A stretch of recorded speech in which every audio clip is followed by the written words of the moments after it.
advice would you give a first-time mom? Have you ever said, if only someone would have told me? Well, I'm telling you today 3 things that I wish I knew as a first-time mom.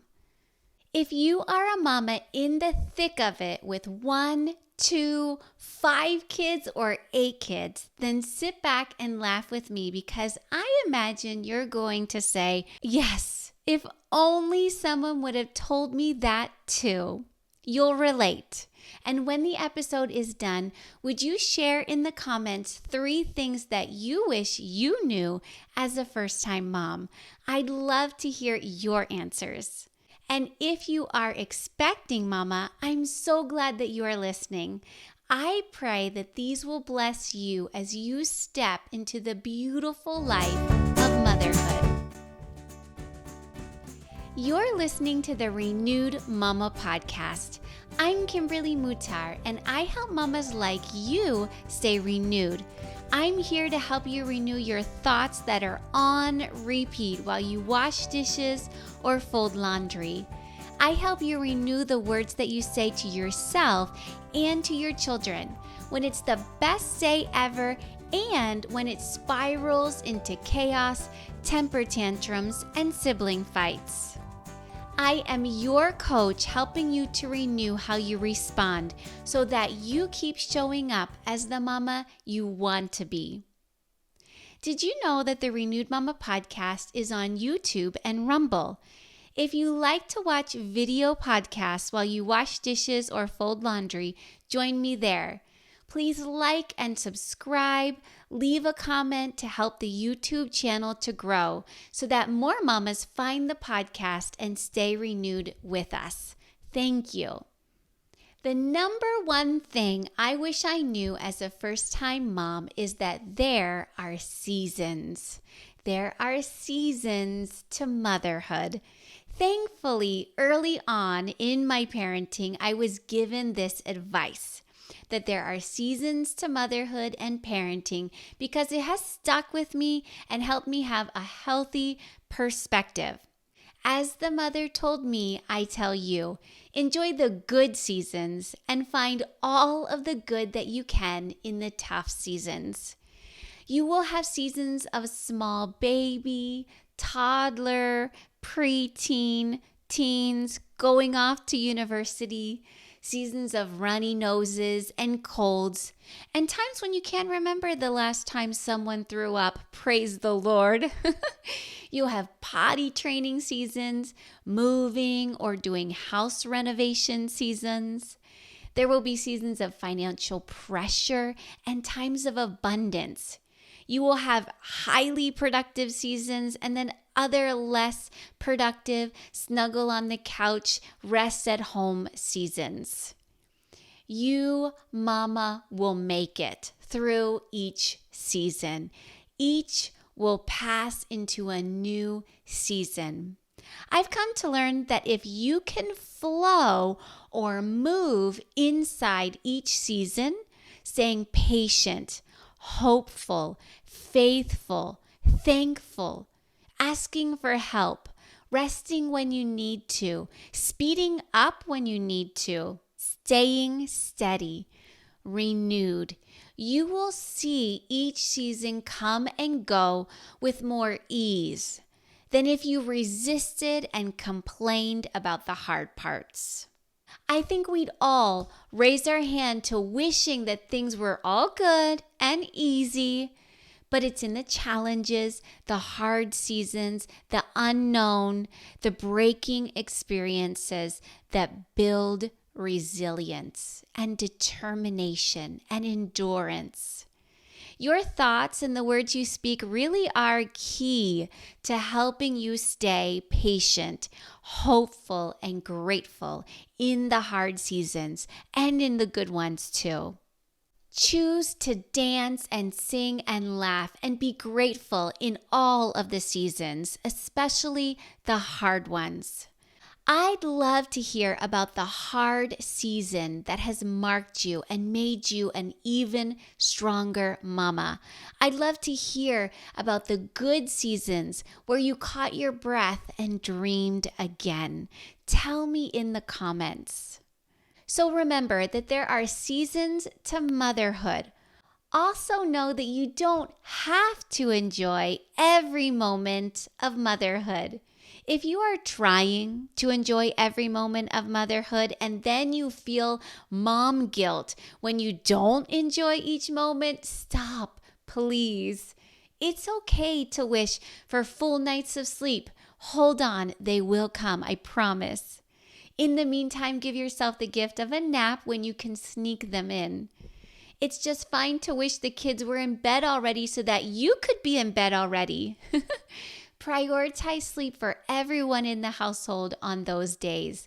An early bedtime is good for everyone. Spilt milk, stepping on Lego, asking for another snack when they just ate, temper tantrums, they can be a lot. And it's okay to let your mom or your mother-in-law have the kids for a day of the week or an afternoon so that you can rest and do the things that you need to do or want to do, like running errands without kids. Perhaps you can arrange with a friend to swap the kids. She has your kids one afternoon and then another afternoon you have hers. You don't have to enjoy every moment of motherhood, but I do ask that you choose not to complain or whine.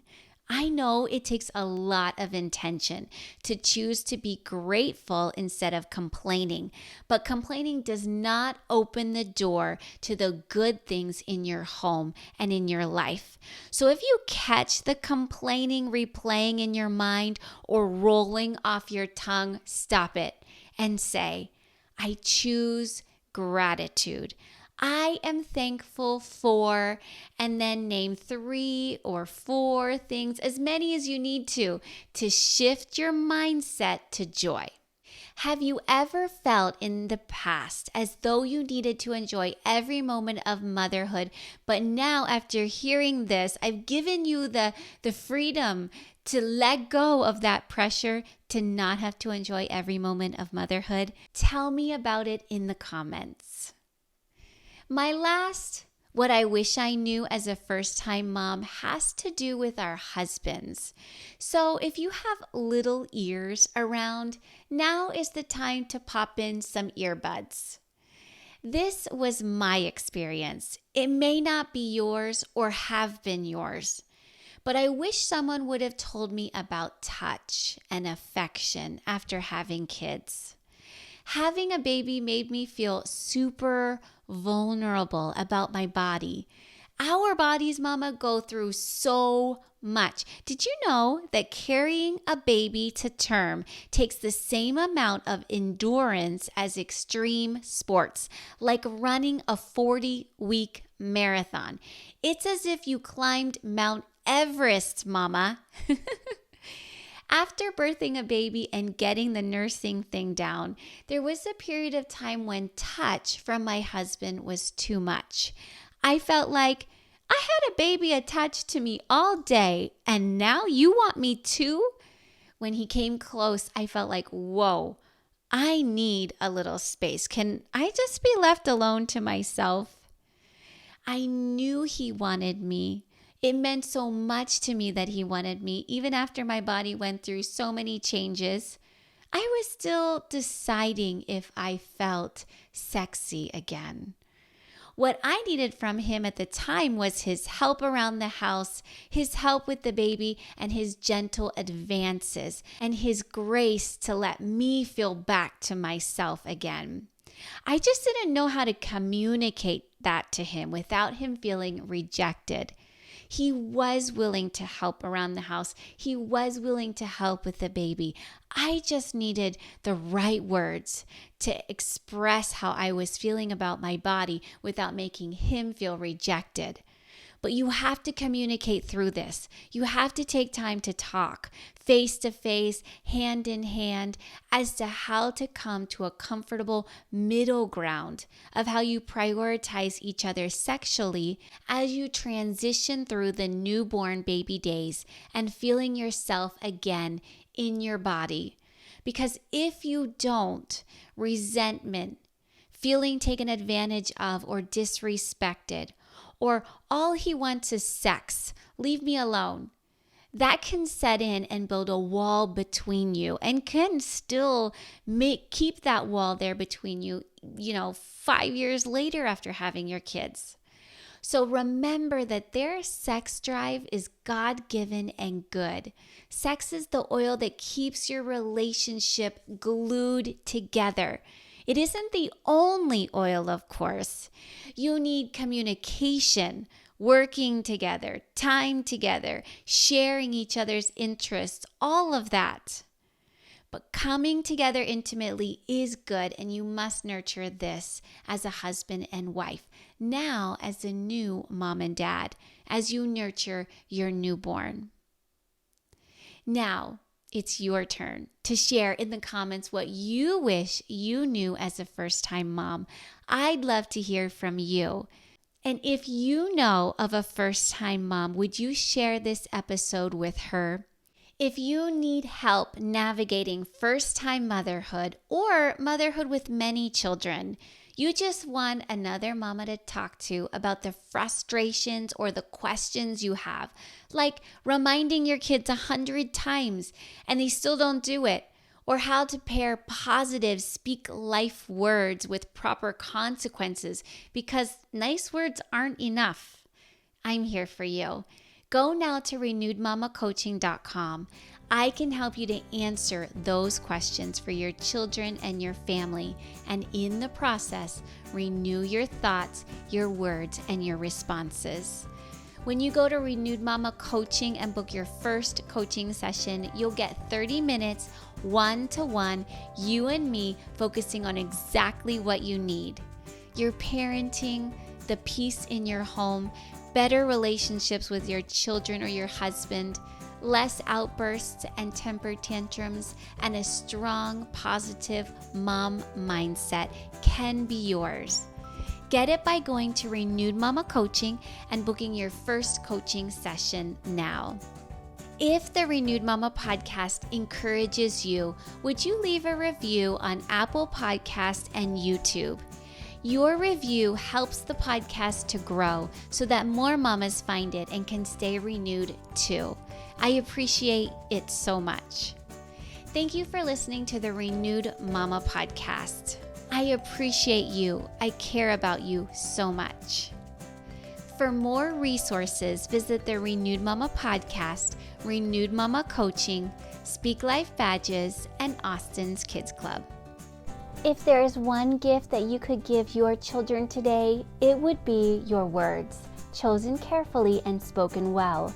The words you speak today are like seeds planted in their hearts and minds. These word seeds will sprout and bear fruit in their life as they grow and become adults. Use Speak Life Badges, sticker award badges, along with suggested scripts, or words you can say in the situations you encounter with your children. These scripts are designed to help you to speak to your child's individual personality, to break lies they may be believing, and to help them to grow up with a truth-filled mindset. Get them today at speaklifebadges.com. Austin the Hedgehog is bringing mailbox fun to your kids. Your children ages 3 to 13 can receive mailbox surprises like activity postcards, happy birthday cards, stickers, crafts, recipe cards, coloring pages, puzzles, special gifts like the I Am Loved journal, a tumbler, Austin's matching happy birthday toque, and so much more from Austin the Hedgehog, straight to your mailbox with their own name on it each month. All teaching life lessons such as helping, using time wisely, how to monitor their own screen time, how to choose the right friends, Being strong means more than just muscles. How to have self-control, and their words are like seeds that will grow into fruit in their life. It is oh so good from Austin the Hedgehog. 2 subscription levels are available. Register your children today at austinskidsclub.com.